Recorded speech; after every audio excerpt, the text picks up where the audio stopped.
साथ संगत जी, स्वागत है आपका हमारे चैनल शॉर्ट इंस्पायर्ड स्टोरीज पर। वीडियो शुरू करने से पहले कृपया हमारे चैनल को सब्सक्राइब करें और बेल आइकन दबाएं ताकि हमारे हर नए वीडियो का नोटिफिकेशन तुरंत आपके पास पहुंच सके। आज हम एक प्रेरणादायक साखी लेकर आए हैं जो हमें सिखाती है कि भाग्य की डोर किसके हाथ में है, समय की मार कौन सहन कर सकता है और वचन से मुकरने वाले का क्या अंत होता है। आइए बिना देर किए साखी को शुरू करते हैं। साथ संगत जी, आजकल के दौर में लोग अक्सर कहते सुनाई देते हैं, मैं तो इसे बिठाकर खिला रहा हूँ, या अगर मैं ना होता तो इसे कौन संभालता। परिवारों में ऐसी बातें आम हो गई है। लेकिन सवाल यह है, क्या वाकई हम किसी के भाग्य को खा सकते हैं? क्या हमारा अहंकार हमें यह भ्रम देता है कि सब कुछ हमारे बस में है?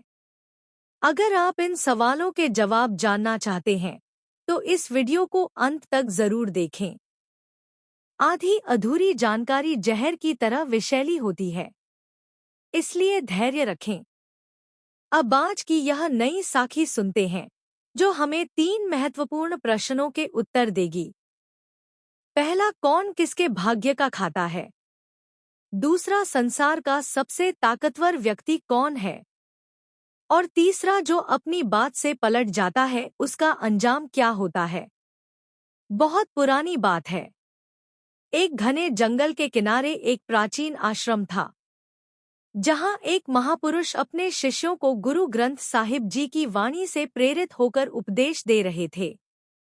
उनके शिष्यों में एक युवा साधक था जिसका नाम हरप्रीत था। हरप्रीत ने एक दिन साहस जुटाकर 3 प्रश्न पूछे। पहला प्रश्न था, गुरुजी, क्या कोई मनुष्य दूसरे के भाग्य को खा सकता है? दूसरा, इस संसार में सबसे बलवान शक्ति कौन है? और तीसरा, जो व्यक्ति अपना वचन तोड़ देता है उसका अंत कैसा होता है? महापुरुष मुस्कुराए और बोले, बेटा, यह तीनों प्रश्न हर साधक के जीवन के मूल हैं। गुरु नानक देव जी ने तो फरमाया है कि सच्चाई की राह पर चलने से ही मुक्ति मिलती है। लेकिन इनके उत्तर एक कहानी के माध्यम से ही समझ आएंगे। सुनो ध्यान से यह नई साखी जो समय, भाग्य और सत्य की गहराई खोलती है। कहानी शुरू होती है एक विशाल घने जंगल से जहां एक प्राचीन बरगद का वृक्ष खड़ा था। इस वृक्ष की डालियों पर एक शिकारी बांस का घोंसला था जो अपनी तेज नजरों से शिकार ताकता रहता। वृक्ष के तने के पास ही एक गहरा बिल था जिसमें एक चालाक सर्प निवास करता था। सर्प जंगल के छोटे मोटे जीवों को खाकर अपना पेट भरता, लेकिन बाज उसका कट्टर शत्रु था। एक धूप भरी सुबह जब सर्प भोजन की तलाश में बिल से सरकने लगा तो बाज ने उसे देख लिया। बाज ने झपट्टा मारा, लेकिन सर्प अभी पूरी तरह बाहर नहीं आया था। वह फुर्ती से बिल में लौट गया। थोड़ी देर बाद सर्प ने सावधानी से सिर बाहर निकाला। बाज फिर से हमला करने को तैयार था। सर्प डर कर वापस छिप गया। ऐसे ही कई दिनों तक यह सिलसिला चला। सर्प भूखा प्यासा बिल में कैद हो गया। वह मन ही मन सोचता, अगर कोई दयालु राजा आ जाए जो पराए दुख हर ले तो मैं बच सकता हूँ। गुरु ग्रंथ साहिब जी अंग 1 पर फरमाते हैं, हुक्मी होवन आकार हुक्म न कहिए जाय, जल थल महिल उपाया ढूंढ ना जानी कह गई। अर्थात ईश्वर के हुक्म से ही सब कुछ होता है। जल थल महियाल सब उसी के बनाए हैं और उनकी माया को ढूंढकर भी ना जाना जा सके। सर्प को भी यह समझ आया कि उसकी रक्षा केवल वाहेगुरु के हुक्म से ही संभव है। सर्प बिल से गुजरने वालों को पुकारता, भाई मेरी बात राजा विक्रमादित्य तक पहुंचा दो। वे दुख हरने वाले हैं, मैं जीवन भर उनका ऋणी रहूंगा। राजा विक्रमादित्य दूरदराज के दुखी प्राणियों की सहायता के लिए प्रसिद्ध थे। एक दिन राजा विक्रमादित्य शिकार खेलते हुए उसी जंगल से गुजरे। सर्प की पुकार सुनकर वे रुक गए। कौन पुकार रहा है? राजा ने पूछा। सर्प ने बिल से कहा, महाराज, मैं भूखा प्यासा कैद हूँ। इस वृक्ष पर बांझ मेरा पीछा कर रहा है। जब भी बाहर निकलता हूँ वह हमला कर देता है। मुझे भोजन तक नसीब नहीं हो रहा। राजा ने दया से कहा, मैं ही विक्रमादित्य हूँ। बताओ तुम्हारी सहायता कैसे करूं? सर्प बोला, महाराज मुझे इस जंगल से दूर ले चलिए, लेकिन बाज ना देख ले। मुझे थोड़ी देर आपके पेट में जगह दीजिए ताकि छिप सकूं। दूर पहुंचकर बाहर आ जाऊंगा। राजा ने सहमति दी। उन्होंने अपना मुंह खोला और सर्प उनके उदर में प्रविष्ट हो गया। राजा जंगल पार करते हुए बहुत दूर पहुंचे, एक सुनसान घाटी में।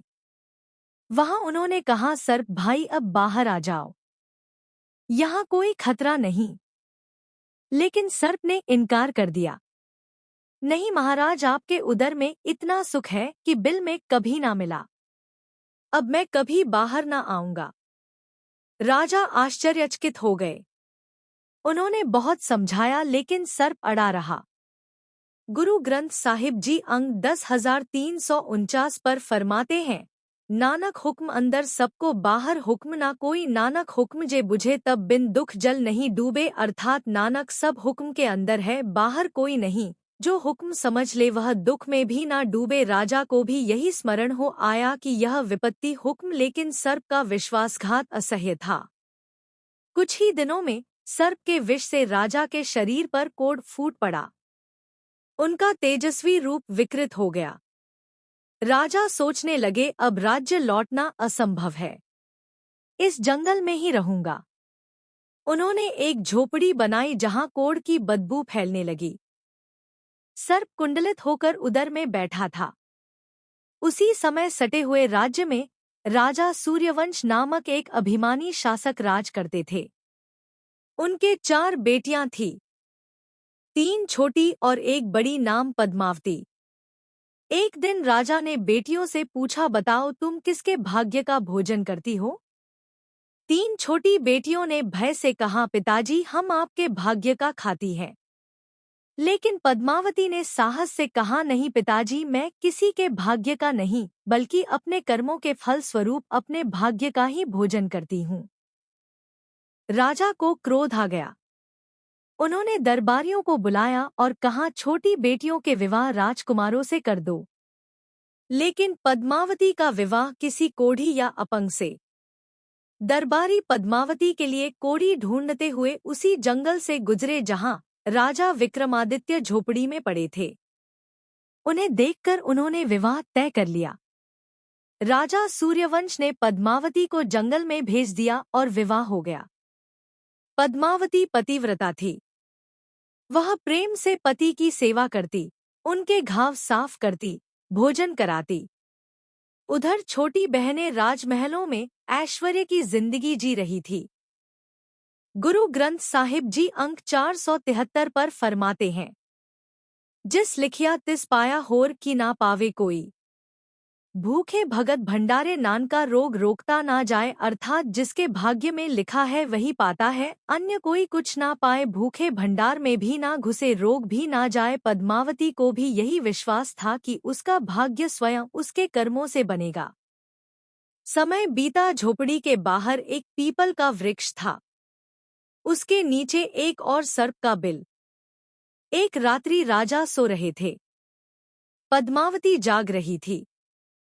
बिल से एक सर्प निकला और उधर के सर्प से बोला, अरे दुष्ट, तूने विक्रमादित्य जैसे दयालु राजा को धोखा दिया। उनके विष से कोढ़ फैला, तेरे जैसे विश्वासघाती को शर्म न आई। अगर कोई सुन रहा हो तो गंगाजल पिला दो, तू 100 टुकड़ों में बंट जाएगा और मल मार्ग से बाहर निकल आएगा। उधर का सर्प हंसा, तेरा भी राज खोलूं। तू धन भंडार पर कुंडली मारकर बैठा है, अगर तेल का गरम पीपा तेरे बिल में डाल दिया जाए तो तू मर जाएगा और खुदाई पर अनमोल रत्न निकलेंगे। पद्मावती ने सब सुन लिया। सुबह वह निकटवर्ती आश्रम पहुंची, महात्मा से गंगाजल मांगा। बेटी यह क्यों? महात्मा ने पूछा। पद्मावती बोली, मेरे पति के लिए औषधि गंगाजल मिला। लौटकर उसने राजा को पिलाया। महाराज, यह कोढ़ निवारक है। जैसे ही पिया सर्प 100 टुकड़ों में बिखर गया। कोढ़ धीरे धीरे ठीक होने लगा। कुछ दिनों में राजा स्वस्थ हो गए। पद्मावती ने कहा, महाराज अब तेल का पीपा लाइए। राजा बाजार गए, पीपा लाए। पद्मावती ने आंख पर गर्म किया, बिल में उंडेल दिया। दूसरा सर्प मर गया। खुदाई पर बेशुमार धन रत्न निकले। पद्मावती बोली, महाराज मैं जानती हूँ आप विक्रमादित्य हैं। मेरे पिता ने अपमान किया, लेकिन मैं अपने भाग्य की खातिर हूँ। गुरु ग्रंथ साहिब जी अंग 8 पर जपजी साहिब में फरमाया गया है। श्लोक 4 पौड़ी, आज सच जुगात सच है भी सच, नानक होसी भी सच। अर्थात आज सत्य जुगात सत्य है भी सत्य, नानक होसी भी सत्य, सत्य ही स्थायी है। इसलिए इस जंगल में ही महल बनवाइए जो पिता के महल से भव्य हो। राजा ने बहुत समझाया, लेकिन पद्मावती अड़ी विशाल महल बन गया। गुरु ग्रंथ साहिब जी अंग 1082 पर फरमाते हैं, सच खंड ना खंडे बुरा ना लागे बाई जी, पिंड प्राण तेरे नानक नाम विसाही। अर्थात सत्य को काटाने से वह नहीं कटता, ना बुराई लगती है। जीव पिंड प्राण तेरे है। नानक नाम पर विश्वास है। पद्मावती का विश्वास सत्य पर था। अब समय का खेल हुआ। एक शत्रु राजा ने सूर्यवंश पर आक्रमण कर दिया। वे पराजित होकर जंगल में भाग गए। भूखे प्यासे भटकते हुए वे महल में पहुंचे। पद्मावती ने पहचान लिया और सेवक को भेजकर बुलाया। सूर्यवंशी सोच रहे थे यह कौन है। सामने पहुंचकर चकित रह गए। पद्मावती बोली, पिताजी मैं पद्मावती हूँ। मैंने कहा था कि मैं अपने भाग्य की खातिर हूँ। देखिए, कोढ़ी राजकुमार नहीं बल्कि महाराज विक्रमादित्य हैं। सूर्यवंशी राजा और पद्मावती के पिता अपनी करनी पर लज्जित होकर माफी मांगने लगे। साध संगत जी, इस साखी से सीख मिलती है कि संसार में सबसे बलवान समय है। गुरु ग्रंथ साहिब जी अंक 637 पर भगत कबीर जी फरमाते हैं, काल करे सो आया, राम रचे सो जाए। नानक नाम मिले ता जीवा, तन मन थीवे हरिया। अर्थात काल करता है तो आता है, राम रचता है तो जाता है। नानक नाम मिले तो जीवे, तन मन हरिया। समय सब कुछ बदल देता है। गुरु प्यारी साध संगत जी, हमारे आज के इस वीडियो में इतना ही। उम्मीद करती हूँ आपको हमारा ये वीडियो पसंद जरूर आया होगा। हमें कमेंट में जरूर बताएं कि आपको हमारा ये वीडियो कैसा लगा। वीडियो को लाइक एंड चैनल को सब्सक्राइब करना ना भूलें। वाहेगुरु जी का खालसा, वाहेगुरु जी की फतेह।